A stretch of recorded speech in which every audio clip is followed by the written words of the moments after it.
British English को समझना American English की निस्बत मुश्किल होता है। हालांकि हम अगर अपनी टेंथ करते हुए देखें, जो हम प्रेफर करते हैं ज़्यादातर एशियन कंट्रीज़ जैसे कि पाकिस्तान है, तो हम ब्रिटिश इंग्लिश को ज़्यादा प्रेफर करते हैं बनिस्बत हम अमेरिकन इंग्लिश के।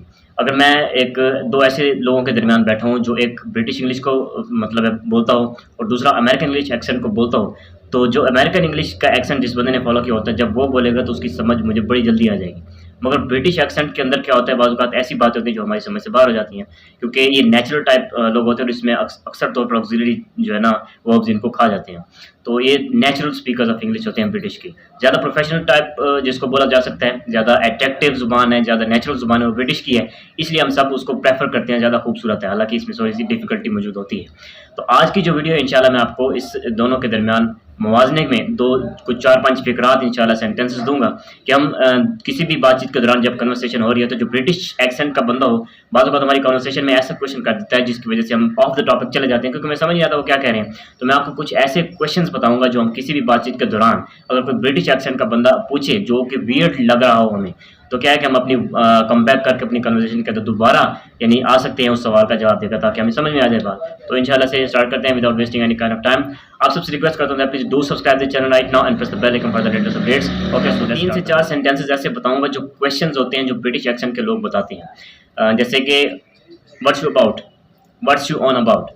तो व्हाट्स यू ऑन अबाउट अगर मैं आपसे पूछूं तो आप पहले ही जैसे मेरे विजन में पहले बैठे हैं, तो काफ़ी में से आप में से 60 to 70% लोगों को नहीं पता होगा मैं क्या कह रहा हूँ। व्हाट्स यू ऑन अबाउट, तो ये देखें, ये है ब्रिटिश एक्सेंट। हालांकि इसमें जो ओरिजिनल इसको कहा सकते हैं फुल फॉर्म है what are you on about, what are you on about.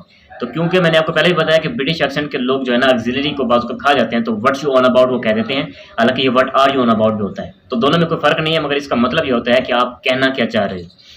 अब देखिए, हम what are you talking about भी तो कह सकते थे ना सिंपली, तो वो एक फॉर्मल तरीका है। अब ये इनफॉर्मल सेंटेंस है, इनफॉर्मल क्वेश्चन है, जब हम किसी अपने फ्रेंड के साथ बोल सकते हैं, जहाँ हम ज़्यादा फ्रैंक होते हैं, जिनके साथ हम ईजी महसूस करते हैं बातचीत के दौरान, उनके हम कह सकते हैं व्हाट्स यू ऑन अबाउट। लेकिन इस चीज़ को हम फॉर्मल जगह यानी हमारे ऑफिस में अपने बॉस के साथ हम ये बात नहीं कर सकते व्हाट्स यू ऑन अबाउट। मैं आपको एक एग्जांपल दे सकता हूँ। फॉर एग्जांपल, हमारा कोई दोस्त है, हमें अपनी किसी की स्टोरी सुना रहा होता है, तो एक लम्हे वो अपनी लाइफ की फ्यूचर के बारे में बात कर रहा होता है कि मैंने पायलट बनना है जी। दूसरे लम्हे अगली बात जब शुरू करता है वो अपनी वाइफ के बारे में बताता है, मेरी वाइफ बहुत यानी अच्छी है, और उसी वक्त वो कह रहे थे मुझे गोश्त बड़ा पसंद है। तो इन तीनों में कोई ऐसा ताल्लुक नहीं पैदा हमें नजर आ रहा जो हमें बात समझ में आ जाए। तो इस वक्त हम उस बंदे को अपने यानी पूछेंगे व्हाट्स यू ऑन अबाउट, तो तुम कहना क्या चाह रहे हो भाई। ऑफिस में अगर कोई बंदा ये बात कर दे किसी भी किस्म की जो हमारी समझ में नहीं है, तो हम कहेंगे, हम उनको ये नहीं कहेंगे व्हाट्स यू ऑन अबाउट, हम उनको कहेंगे व्हाट आर यू सेइंग, ठीक है, what are you trying to say. लेकिन क्योंकि अगर हम इनफॉर्मल है, अपने दोस्तों के दरमियान बैठे, तो हम उसको कह सकते हैं व्हाट्स यू ऑन अबाउट, तुम कहना क्या चाह रहे हो भाई। तो ये थोड़ा फ्रैंक है, इनफॉर्मल जुबान में हम इसको कह सकते हैं। तो व्हाट्स यू ऑन अबाउट आपकी वोकैबुलरी में इंक्रीज कर दिया मैंने, तो आप इसको ज़रूर अपने साथ शामिल कीजिए और इस्तेमाल कीजिएगा, ठीक है। अच्छा, दूसरा सेंटेंस जो इसी तरह का क्वेश्चन है, जो हम ब्रिटिश एक्सेंट में हमें थोड़ा सा वियर्ड लगेगा, इज़ रऊफ अबाउट या इज़ जोश about, is Nadeem about, is Saud about. तो इसका मतलब क्या है। तो अगर हमको मैं पहली बार मैं आपको बोलूँ कि इज़ रऊफ अबाउट, तो आपके जहन में आ गई शायद ये रऊफ के बारे में कुछ बात कर रहा है, मगर आपको एग्जैक्टली नहीं पता होगा कि ये क्या कहना चाह रहा है। तो इसका मतलब ये है कि इज़ रऊफ अराउंड, यानी कि हमारे इर्द गिर्द रऊफ मौजूद है। तो इसको हम अगर इंग्लिश में इस ब्रिटिश इंग्लिश में ज़रा यूज़ करें तो हम कह सकते हैं इज़ रऊफ अबाउट। तो आप फिर कहेंगे यार Rauf is here with me, ठीक है। तो ये भी एक क्वेश्चन है, जहाँ अगर इस तरह का क्वेश्चन आपके ब्रिटिश एक्सेंट फॉलोअर के सामने जो स्पीच कर रहा हो आपके सामने, तो उसको अगर उस दौरान वो सवाल ये करे तो आप उसको रिप्लाई करके जवाब सही देकर अपनी कन्वर्सेशन में दोबारा कम बैक कर सकते हैं। तो ये दूसरा सेंटेंस था। तो अगला सेंटेंस है what's you up to, what are you up to. तो असल में यहाँ भी ऑक्सिलरी वर्ब जो है ना आर को खा गए हैं ब्रिटिश एक्सेंट के लोग। तो असल में ये ऐसा भी हो सकता था what are you up to, ठीक है, लेकिन इसको व्हाट्स यू अप टू भी कह दें तो भी कोई गलती नहीं होगी। तो इसका मतलब क्या है, व्हाट्स यू अप का मतलब है व्हाट आर यू डूइंग।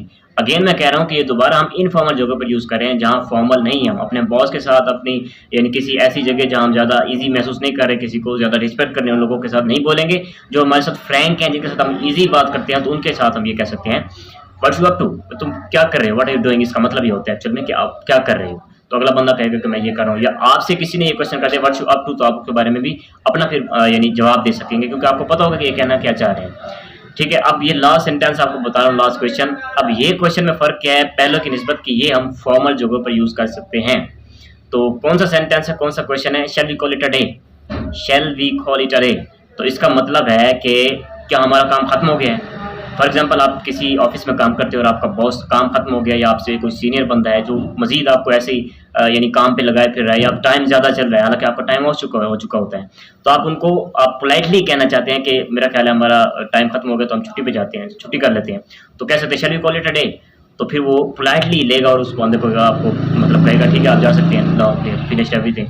तो ये इसका मतलब ये होता है कि क्या हमारा दिन मुकम्मल हो चुका है। असल में देखें अ डे की क्या डेफिनेशन होती है वर्क की निस्बत। एक दिन के अंदर जब एक दिन शुरू होता है, जब एक दिन खत्म होता है, तो क्या होता है वो उस दिन की कारकर्दगी एक्टिविटीज वो खत्म हो जाती है। जब हम कहते हैं shall we call it a day, क्या हम यानी हम इसको एक दिन कह सकते हैं, यानी एक दिन तकमील हो गया। जब दिन पाए तकमील तक पहुंच जाते हैं इसका मतलब ये है कि उस दिन के अंदर जो काम होते हैं, जो एक्टिविटीज होती है वो भी खत्म हो चुकी होती हैं। तो हम पोलाइटली अपने बॉस के सामने अपने किसी फॉर्मल जगहों पर ये कह सकते हैं shall we call it a day. ठीक है, तो इसके यानी हम इजाज़त मांग रहे हैं कि अब मेरा ख्याल है हम इजाज़त। 4 आपको सेंटेंसेस आपको क्वेश्चंस मैंने बताया जो कि ब्रिटिश एक्सेंट के लोग करते हैं बार हमें कंफ्यूज करने के लिए। इंशाल्लाह से इस वीडियो के साथ बाद आप कंफ्यूजन का शिकार नहीं होंगे इंशाल्लाह। तो खुश रहिए, bye for now, stay blessed, अल्लाह हाफिज़।